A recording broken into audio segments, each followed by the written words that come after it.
Hello, BookTube. It's Joshua here.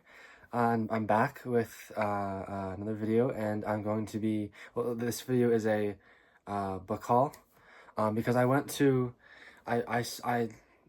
on Friday and Saturday to Waterton, Alberta, and you may have seen my previous video where I made a little edit of all the scenery and the animals and whatnot. And now I'm back, and it's Sunday, and uh on the way to Waterton, there's a bookstore in Nanton, Alberta. And it's actually not really a bookstore. It's more of like a thrift or a gift store, kind of. But there is a book corner.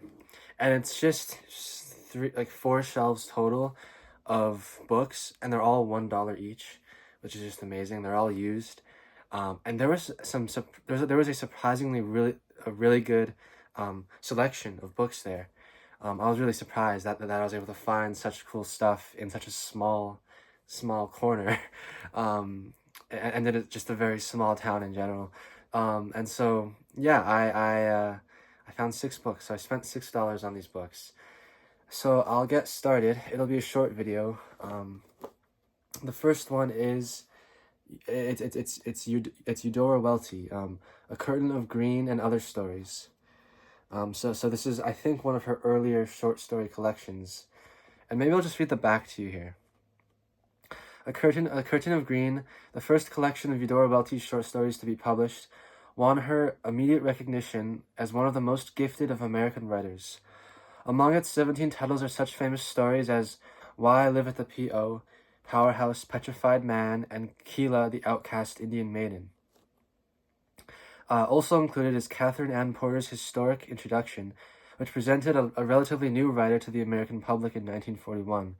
By now, Miss Welty is a national treasure, and this collection a classic. So that sounds pretty good. I actually don't know much at all about Eudora Welty, and I don't really know much about Catherine Ann Porter at all. I know less about her, but I have heard of Eudora Welty from Hannah's channel mainly. But I don't remember much about her. I don't know what else she has written at all. I just randomly found this, and I thought, oh, I know that name, so I got this, and I already read the first story in it, and it seems pretty interesting. I'm very intrigued, so I wanna keep on reading some of these stories. Yeah, a new author for me, as most authors are at this point. But yeah, next, and interesting. The first 3 books here are all female and 20th century authors, or at least mostly 20th century, because the second book that I got here is a collection of another early collection of short stories, but by Catherine Mansfield this time. And I'll read the back to you again. Catherine Mansfield's first published collection of stories and sketches is very different in tone from her later work. There is a gay, boisterous, malicious quality about these impatient tilts at the German way of life in a Bavarian watering place. However unworthy the author later found these sketches, such characters as the Frau Oberregierungsrat, or the greedy Herr Rat, or the snobbish Frau Doctor, have worn well, and today enlist the reader's sympathy and laughter as often as does the rather prim narrator. So interesting. So a very tiny collection of stories in a very old, I think a very old version of Penguin Classics. So I think this is only, yeah, it's like 115 pages. And I love the painting on here. I've never seen this kind of copy before, and I've never read Catherine Mansfield, who I think she's an author from New Zealand. So maybe Mark will know something about her. And yeah, I'm excited to read her. So another early collection of short stories from a female author in the 20th century. I think Catherine Mansfield lived in more in the early 20th century, if I'm not mistaken.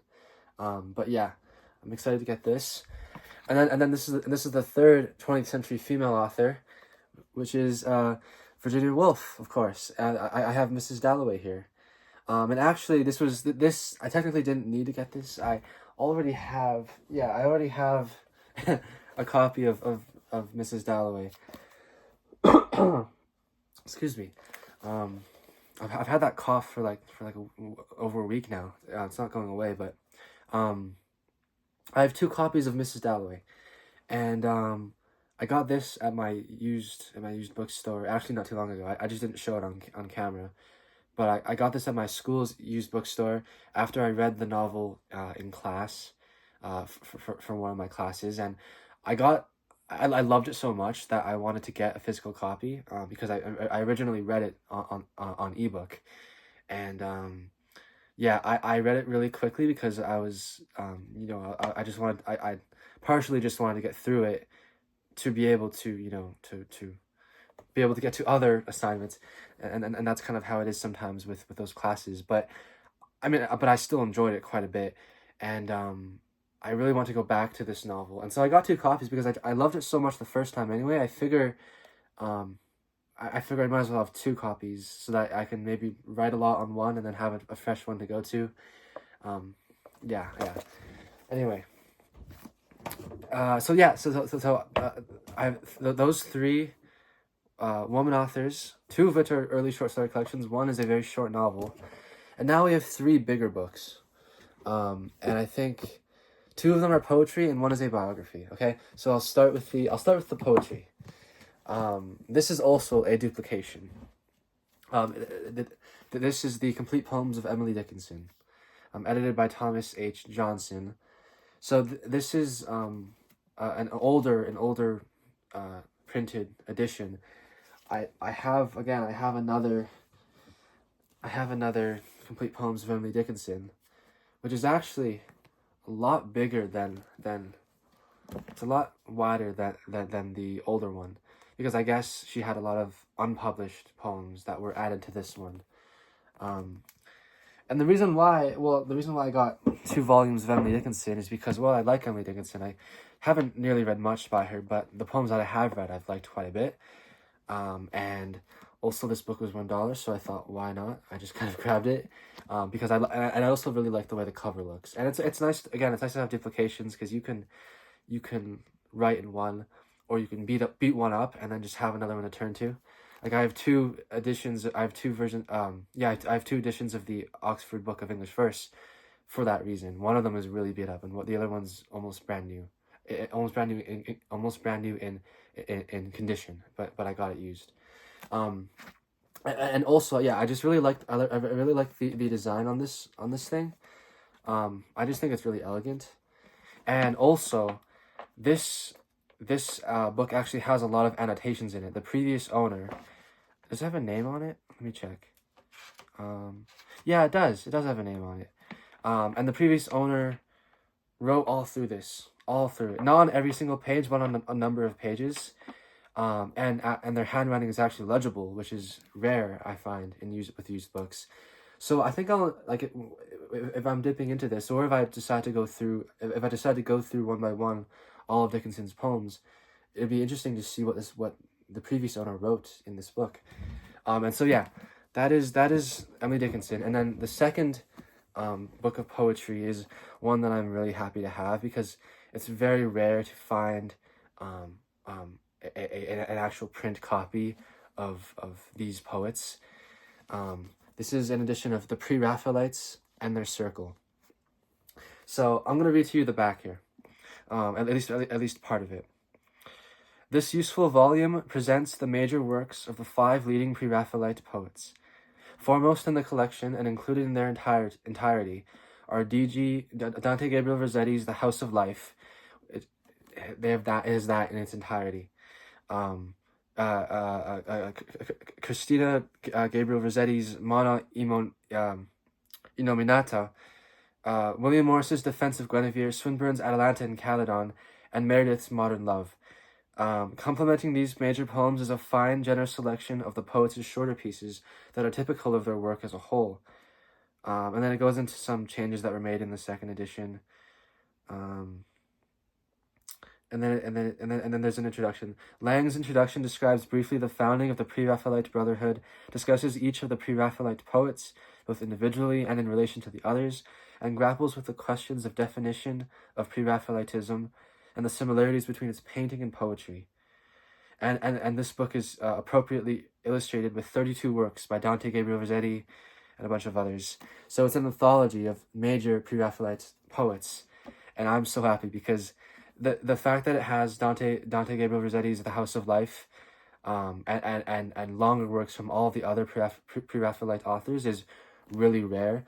You'll almost never. I've looked on Amazon multiple times. I've looked around on in online used book selling places, and they almost.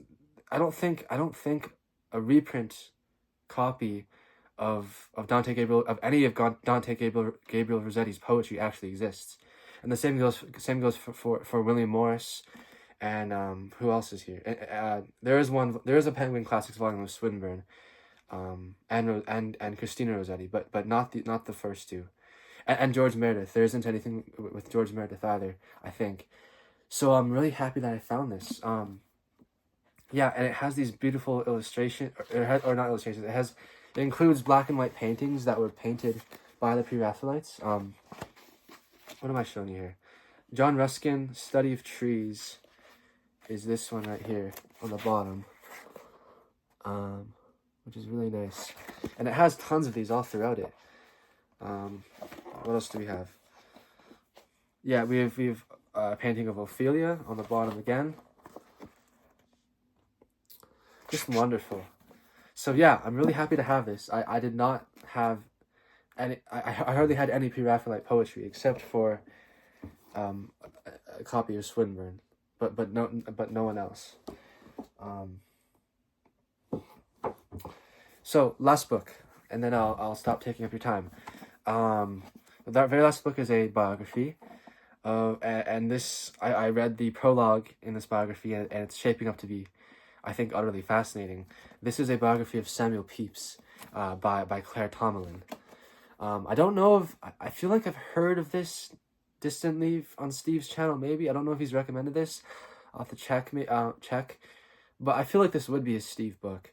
And I have. Oh, I don't know where it is. Somewhere on my shelf, I have Pepys's own diaries, but I just haven't read them yet. And so I don't know which I should read first, his diaries or his biography. I think either way it'll be fascinating, but yeah, I just found this for $1 again, and I read the prologue to this, and I can already tell that Tomlin is going to write this really well and really absorbingly.